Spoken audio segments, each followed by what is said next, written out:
There comes a time in your life when your soul gets tired. Not from work, not from stress, but from explaining. Explaining why you walked away. Explaining why you changed. Explaining why you're not the same version of you that people once got used to. You keep using your energy to justify your healing, but what you really need to do is go silent. Because healing doesn't need a microphone. Healing doesn't need applause. Healing doesn't ask for permission. It happens in the quiet, in the still, in the secret chambers of surrender. And the longer you keep defending who you're becoming to people who are attached to who you were, the longer you delay your deliverance. There is nothing wrong with you for choosing silence. Silence isn't weakness. Silence is strategy. Silence is strength wrapped in wisdom. You don't have to announce your transformation. When a seed breaks through the soil, it doesn't apologize for growing in a new direction, neither should you. Stop explaining why you don't pick up the phone anymore. Stop explaining why you're guarding your peace. Stop explaining why their chaos can no longer live in your atmosphere. Sometimes your elevation requires isolation. And isolation is not punishment, it is preparation. It is God's way of saying, let me do this work in you without the distraction. People will misunderstand you. Let them. They will mislabel your silence as arrogance. Let them. They will say, you've changed, and they're right. You've grown. You've evolved. You've shed the skin of survival, and now you're stepping into the soil of purpose. And the people who can't honor your silence will never be able to handle your sound. Some of the greatest moves God made in your life started when you shut your mouth and let Him speak. You don't need to keep replaying the hurt, defending the decision, or arguing your growth. Growth is loud in silence. Maturity is measured by how little you now feel the need to convince others. There is a profound and often misunderstood power in silence. In a world that constantly demands our voice, our opinion, our reaction, and our justification, choosing silence is not just countercultural, it's deeply spiritual. Silence is not just the absence of sound, it's the presence of clarity. It is not weakness, it is not retreat, it is not a lack of confidence. Silence is strategy. Silence is the sacred sanctuary where healing begins. We live in an age where we are encouraged to explain every move we make. Social media has conditioned us to post, comment, and justify everything. From what we eat to how we feel, from who we support to where we stand. But healing doesn't come from public affirmation. Healing doesn't come from external validation. Healing begins in the secret place. And the secret place is often wrapped in silence. Silence is not about being passive. It's about being intentional. When you are silent, you are not doing nothing. You are doing one of the most important things. You are listening. Listening to your soul, listening to your spirit, listening to the voice of God that doesn't yell over the noise, but whispers in the stillness. Healing doesn't shout. It settles. It settles into your spirit like water seeping into dry ground. You don't have to announce it. You don't have to explain it. You simply have to allow it. Too many people delay their healing because they are too busy talking about what happened, talking about who hurt them, talking about why they're angry, talking to defend, explain, and protect their reputation. But what if I told you that you don't owe anyone an explanation? What if the real power was in holding your peace and trusting that your healing is between you and God, not between you and them? Silence is a weapon in spiritual warfare. It confuses the enemy. It frustrates those who expect your response. They want your words to twist, your reactions to fuel drama, your emotions to become your downfall. But when you choose silence, you remove their access. You close the door to manipulation. You reclaim your power. Silence teaches you that not every battle is worth fighting out loud. Some victories are won in the quiet, where no one sees you but heaven takes note. The most dangerous person in the room isn't always the loudest. It's often the one who doesn't need to prove anything. The one who has learned the art of silence, has learned the discipline of restraint. You don't always have to defend yourself. You don't always have to clarify. You don't always have to retaliate. Sometimes the greatest sign of maturity is the ability to say nothing and still stand tall. Healing requires space, and silence creates space. Space to reflect, space to recover, space to realign. When everything around you is loud, your thoughts get crowded. You can't hear yourself think, let alone hear what God is trying to say. But silence allows you to breathe. It brings clarity. It reveals truth that noise often drowns out. You see, there's a time to speak, but there's also a time to be silent. And wisdom is knowing the difference. Too many people speak prematurely. They share wounds that haven't closed. They release emotions that haven't settled. They process pain in public that was meant to be dealt with in private. But silence says, I will not expose what God is still healing. Silence says, this season is sacred, and I won't allow it to be contaminated by outside opinions. Healing in silence allows you to grow without performance. You're not doing it for applause. You're not chasing likes or seeking approval. You're doing it because your soul needs it. And sometimes the most healing thing you can do is go quiet and go inward. Pull back from the noise. Pull back from the crowd. Pull back from the need to be understood and choose to be whole. People will misunderstand your silence. They will misread it as distance. They will assume you've changed, and they'll be right. You have changed. You're becoming. You're evolving. You're no longer available for small talk when your spirit is asking for deep restoration. You're no longer interested in explaining yourself to people who are committed to misunderstanding you.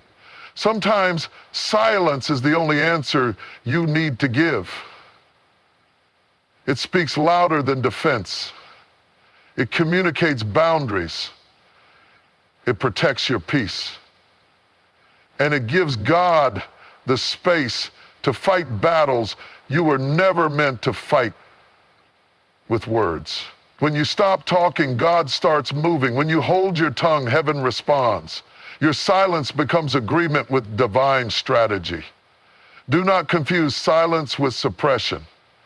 It's not about bottling up your pain. It's about choosing your healing over your need to be heard. You're not ignoring what happened. You're choosing to process it in a way that preserves your spirit. You're choosing to trust that your peace matters more than their approval. Every healed person has gone through a season of silence. A season where they were misunderstood, unseen, misjudged, and they didn't explain a thing. They just kept healing, kept growing, kept praying, kept moving forward in quiet confidence. And eventually, the fruit of their healing spoke louder than any explanation ever could. Let your silence be a statement. Let it say, I don't owe you a version of me that no longer exists. Let it say, I'm not here to convince you. I'm here to heal me. Let it say, God is doing something in me that words can't capture. And when the healing is complete, you'll come back stronger. Not to speak for validation, but to testify that silence was part of the miracle. Because healing begins when you choose silence. It begins when you stop giving your pain a microphone and start giving your spirit a moment. The world doesn't need to hear your side. Let them talk. Let them guess. Let them wonder. You've got bigger things to do than explain. You've got a soul to mend, a future to step into, a calling to fulfill. There's a truth about growth that most people don't want to hear. It doesn't come in crowds. It doesn't come with applause. It doesn't come while you're surrounded by noise and constant attention. Real growth, true, deep, soul-level elevation often begins in one of the hardest and most misunderstood places: isolation. It's not a punishment. It's a process. It's not abandonment. It's alignment. It's progress. It's a constant movement. You want more? You want more? When life pulls you away from people, places, patterns, and even platforms, it may feel like rejection, but it's actually redirection. Because sometimes the only way to hear God clearly is to be removed from the very things that were feeding your distractions. You think you've been forgotten, but you've really been set apart. Isolation doesn't mean you're alone without purpose. It means you've been chosen for preparation. You've been separated for something that requires your full attention, your undivided heart, your complete surrender. See, elevation is not just a destination, it's a transformation. And transformations don't happen in front of the crowd. They happen in the cave, in the wilderness, in the quiet places where no one is watching and no one is clapping. We often ask God to take us higher. We pray for elevation, influence, breakthrough, and blessing. But we don't always understand the price of going higher. The higher you go, the thinner the air becomes. The more you elevate, the more you must release. You can't take everyone with you. You can't take old mindsets with you. You can't carry past wounds, toxic relationships, or dead weight into a new dimension. That's why isolation comes before elevation. Because God is doing spiritual pruning. He's cutting off what can't survive in the next level. And if you don't go through isolation, you'll try to elevate with baggage that will weigh you down and eventually cause you to fall. That isolation is your divine safeguard. It's your training ground. It's where God builds the version of you that can handle what you ask for. When you're isolated, it's tempting to feel like something is wrong. You scroll through social media and see everyone connected, laughing, winning, and visible. Meanwhile, you're in the background, quiet, hidden. You may even feel forgotten, but you're not forgotten. You're being formed. God hides what he values. Diamonds are formed in darkness. Seeds break open in the soil. Arrows are pulled back before they launched forward. That hidden place you're in is not a grave. It's a garden. It's not your ending. It's your preparation. You're not being buried. You're being planted, and in due season you will bloom. But only after the isolation does its work. Only after the silence teaches you to hear. Only after you learn to be anchored in identity instead of applause. Some of the most powerful moments in your life will not be the ones you post. They will be the moments when God stripped everything away and set you down, not to punish you, but to position you. Isolation forces you to confront the version of yourself you've been hiding behind people, noise, and busyness. It brings you face to face with your character, your wounds, your habits, your fears. You can't elevate if you're still trying to perform. You can't elevate if you're addicted to being seen. You can't elevate if you're afraid to be still. So God, in His mercy, pulls you away, not to crush you, but to cleanse you, not to harm you, but to heal you. He wants you to elevate from a solid place. He wants you to go higher without falling under the weight of what you haven't yet surrendered. Look at anyone who has been elevated with purpose, and you'll find a season of isolation behind the scenes. Every major shift in destiny is preceded by a hidden season. Moses had the desert. Joseph had the prison. David had the cave. Jesus had the wilderness. These weren't places of punishment. These were places of preparation. And when you understand that, you stop resisting isolation and you start embracing it. It's in the isolation that you hear your calling louder. It's in the isolation that you learn to stand when no one is clapping. It's in the isolation that your roots go deep so your fruit can last. Don't despise the season that stripped you, because it's the same season that will strengthen you. The quiet is not a delay, it's a setup. Elevation without isolation leads to confusion. If you haven't discovered who you are in the quiet, the crowd will define you in the noise. If you haven't been tested in the dark, the light will expose your cracks. God isolates you not to punish you, but to protect your purpose. He slows you down so your soul can catch up. He removes you from the crowd so you can stop performing and start becoming. You don't have to be afraid of this season. You don't have to explain it to everyone. Some people won't understand why you've gone silent, why you've disconnected, why you've stepped back. That's okay. They weren't assigned to this part of your journey. Everyone can celebrate your elevation, but not everyone can handle your isolation. Don't be surprised if the people you expected to walk with you can't endure the quiet with you. It's not about them. It's about what God is doing in you. And when the time is right, you'll come out of this season not just elevated, but equipped. Not just visible, but vision. Not just successful, but spiritually stable. And it will all make sense. So if you find yourself in isolation right now, don't rush the process. Don't force visibility. Don't beg to be seen. Embrace the silence. Lean into the stillness. Ask the hard questions. Sit with the real you.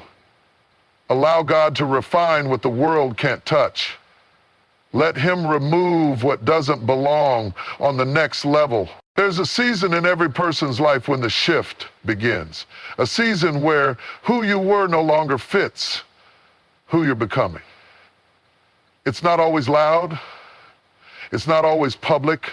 Sometimes it begins with discomfort, a quiet restlessness, a divine disruption. You wake up one day and realize that your old habits no longer satisfy.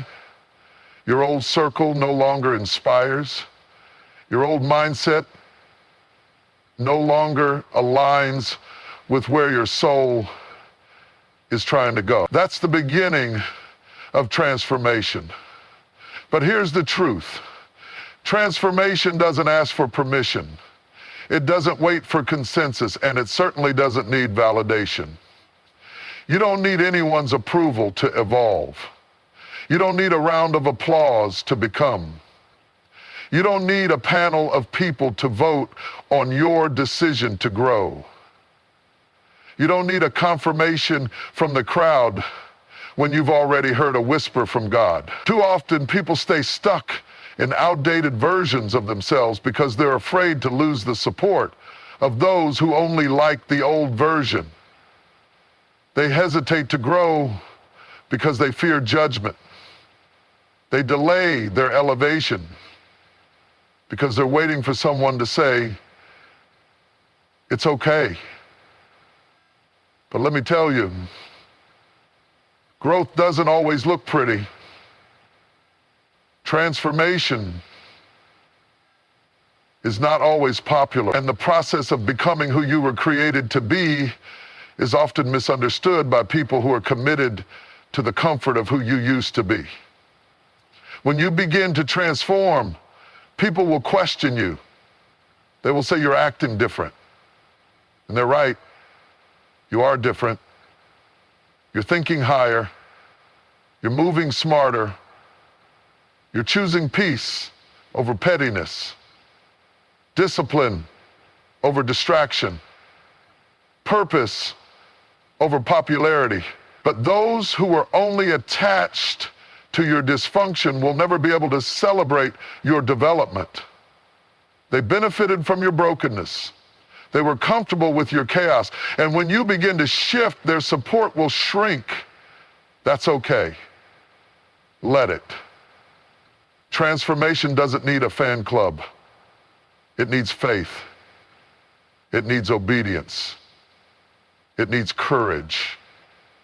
There's a quiet power in changing and not explaining, in evolving and not apologizing, in elevating without needing to broadcast every step of the process. Because the truth is, when you're truly transforming, you're not trying to impress anybody.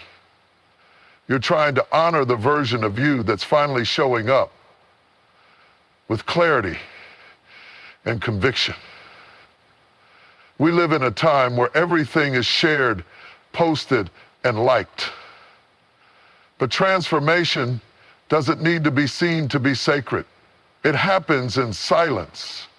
It happens in solitude. It happens when no one is clapping and no one is watching.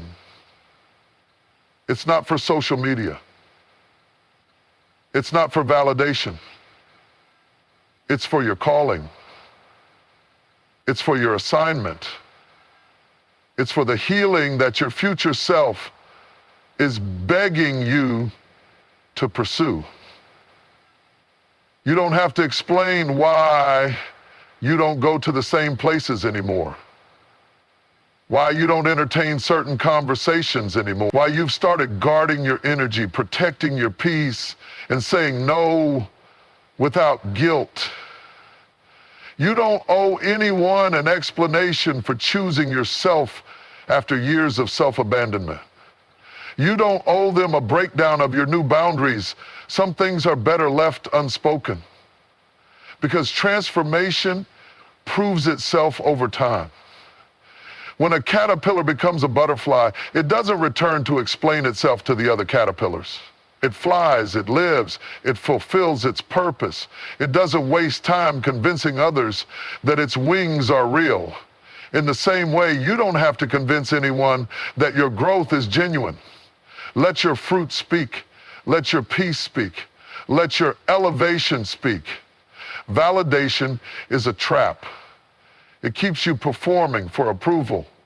It keeps you addicted to opinions. It keeps you tied to people who were never meant to walk with you into your next season. And the longer you wait for validation, the more power you give away. The moment you realize you don't need it is the moment you become free. Free to grow without guilt. Free to walk away without explaining. Free to rise without shrinking. Free to build without broadcasting. Free to love yourself without needing others to understand.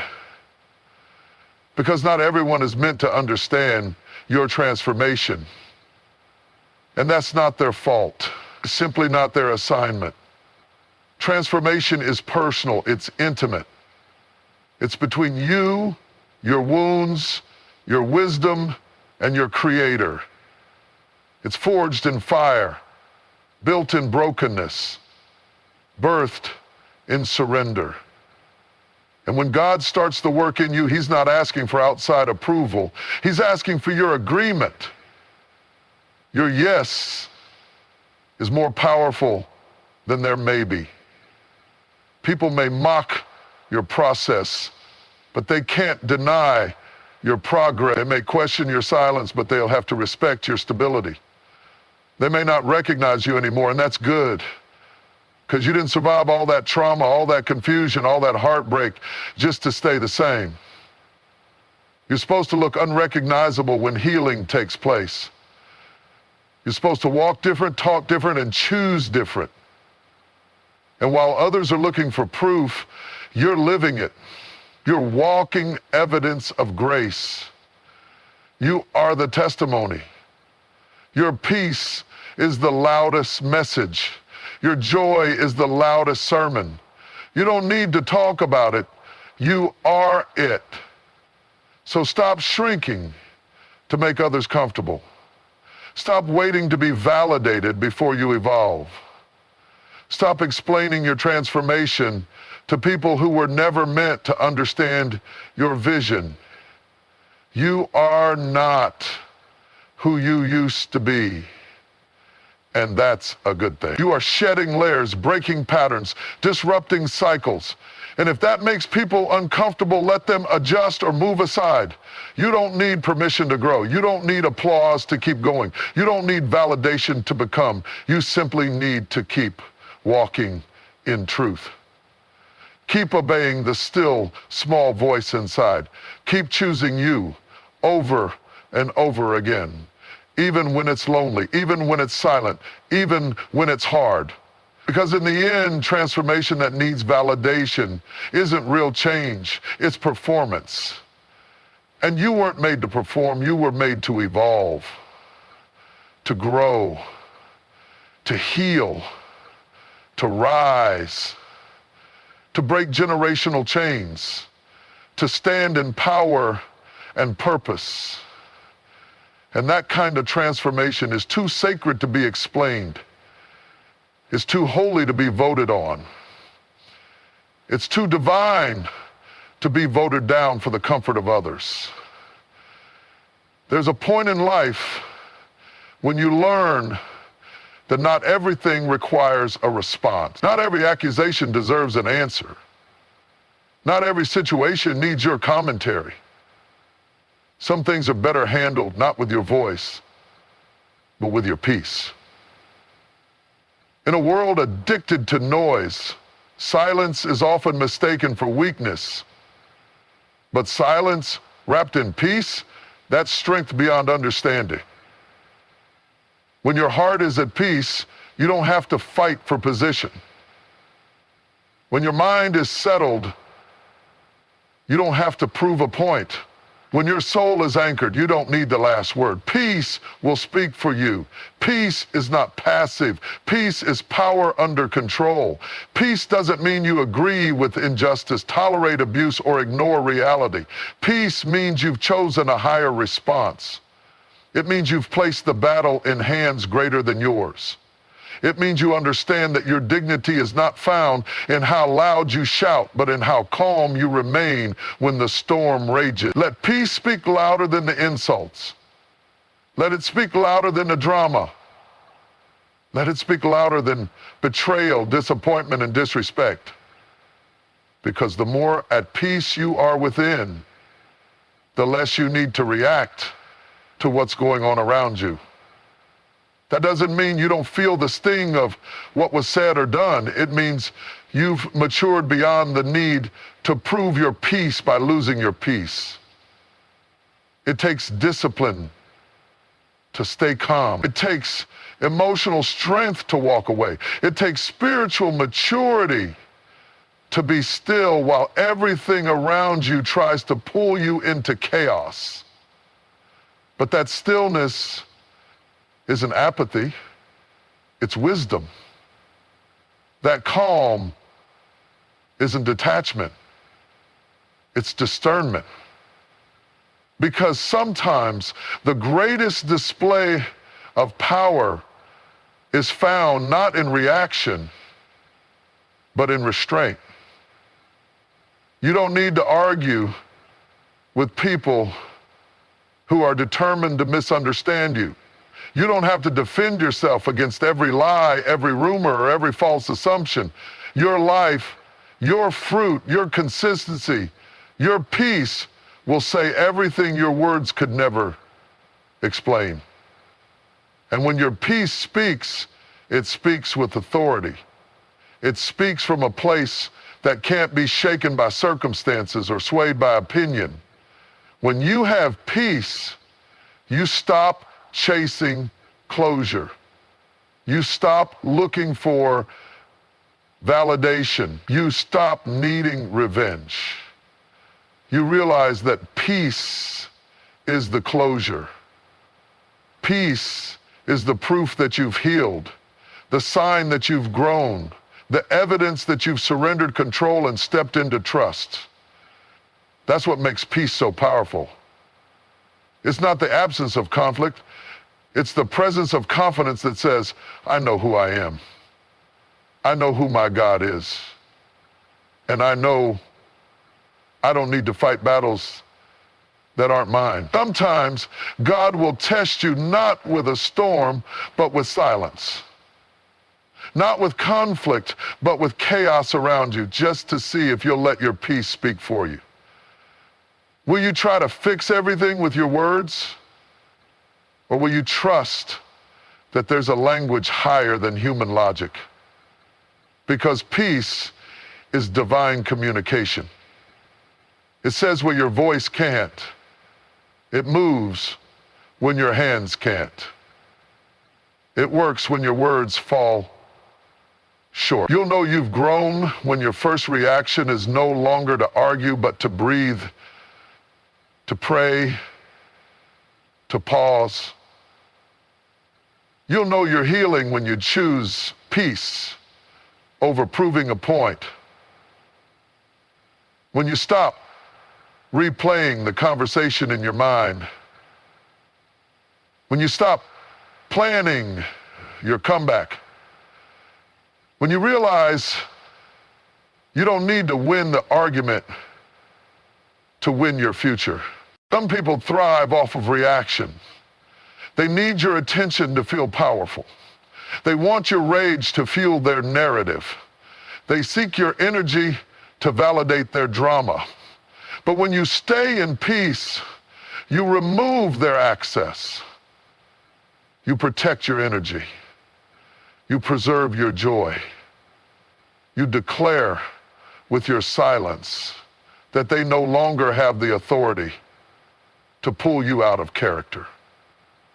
Peace is the fruit of self-control.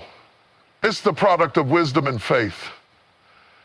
It's what happens when you finally believe that you don't have to defend every part of your story, that you don't have to be loud to be heard, that you don't have to be seen to be significant. Peace is what happens when you internalize the truth that God can do more with your stillness than you can do with your striving. Let peace speak when you're misunderstood. Let it speak when you're hurt. Let it speak when people walk away. Let it speak when they question your silence, your distance, your decisions. You don't owe them an explanation.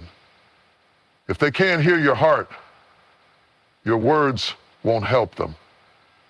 If they can't respect your silence, they won't understand your voice. You are not obligated to attend every argument you're invited to. You don't have to clarify your healing to those committed to your history.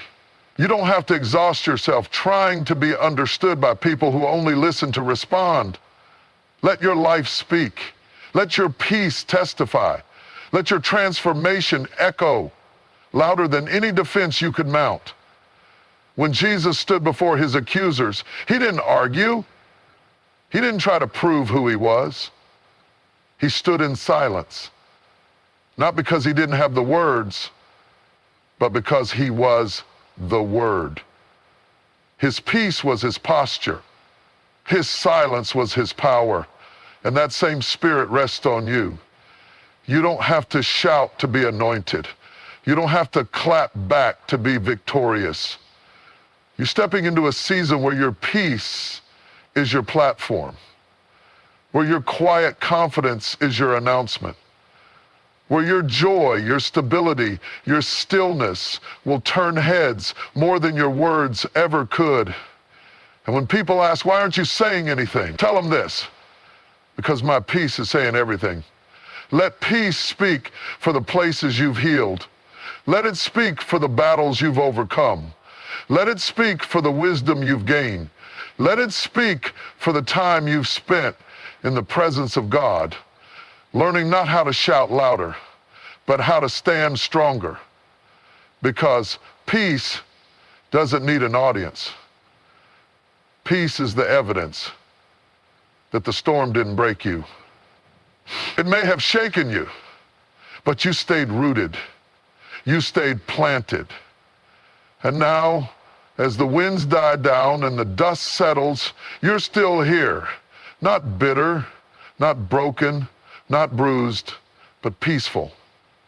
There comes a point in your life when the need to explain, justify, or defend your process becomes more of a burden than a necessity. You reach a place in your journey where the energy it takes to constantly prove your growth, validate your decisions, and explain your pain becomes too expensive for your peace. And it's in that moment, when you stop defending your journey, that healing truly begins. For too long, you've been trying to make others understand the steps you've taken. You've gone back and forth explaining why you had to walk away from some relationships, why you needed to change your environment, why you stopped engaging in certain behaviors. You've poured yourself out, trying to convince people that your growth isn't arrogance, your silence isn't anger, and your distance isn't rejection, it's protection. But the truth is, no matter how well you explain, some people will still misunderstand you. Some will only see your actions through the lens of their own limitations. And trying to make them see differently will only slow down the work God is doing in you. You don't owe anyone a step-by-step commentary on your healing. Your healing is not a debate.